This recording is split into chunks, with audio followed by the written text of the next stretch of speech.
திமுகவில் இருந்தபோது கட்சி தலைமை கூறியதை ஏற்றே முன்னாள் முதலமைச்சர் ஜெயலலிதா கைரேகையில் குளறுபடி இருப்பதாக வழக்கு தொடர்ந்ததாகவும் இது ஜெயலலிதாவிற்கு எதிரான வழக்கு இல்லை எனவும் முன்னாள் சட்டமன்ற உறுப்பினர் சரவணன் தெரிவித்துள்ளார். தேர்தல் வெற்றிக்காகவே அந்த வழக்கு தொடரப்பட்டதாகவும் அவர் கூறினார்.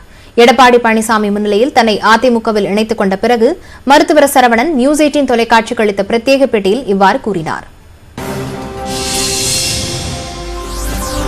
நீங்க ஒரு திமுகவில் சட்டமன்ற உறுப்பினர் இருந்தவர், இப்போ எதிராக கூடிய எதிர்கட்சியில இணைஞ்சிருக்கீங்க. நடுவில் பாரதிய ஜனதா கட்சியிலையும் நீங்க பணியாற்றிருந்தீங்க. இந்த அடிக்கடியான இந்த கட்சி மாற்றத்துக்கு என்ன காரணம்? சுயமரியாதை தான் காரணம் இதுல. அதனால நீங்க அடிப்படையா பார்த்தாலுமே நான் மாறி இருக்கும் பொழுதெல்லாம் வேற சுயநல பெரிய நோக்கோட போயிருந்திருக்க மாட்டேன். நான் பேசிக்கா ஒரு டாக்டர், ஒரு சோசியல் ஆக்டிவிஸ்ட். அதனால எனக்கு மக்களுக்கு சேவை செய்வதற்கு ஒரு பிளாட்ஃபார்ம். இப்போ நான் எந்த கட்சியில் இருக்கிறோம் அந்த கட்சிக்கு உண்மையாக நான் உழைத்திருக்கிறேன். அது யாருமே இந்த கருத்தை மறுதளிக்க முடியாது. அப்போதைய முதலமைச்சர் செல்வி ஜெயலலிதா மருத்துவமனை அனுமதிக்கப்பட்ட போது அந்த இடைத்தேர்தலுக்கான கையொப்பம்ல கைரேகை பிரச்சனை குறித்து நீங்க தான் வழக்கு தொடர்ந்தீங்க. ஒரு பெரிய அந்த நேரத்தில் முக்கியமான ஒரு வழக்கா இருந்தது.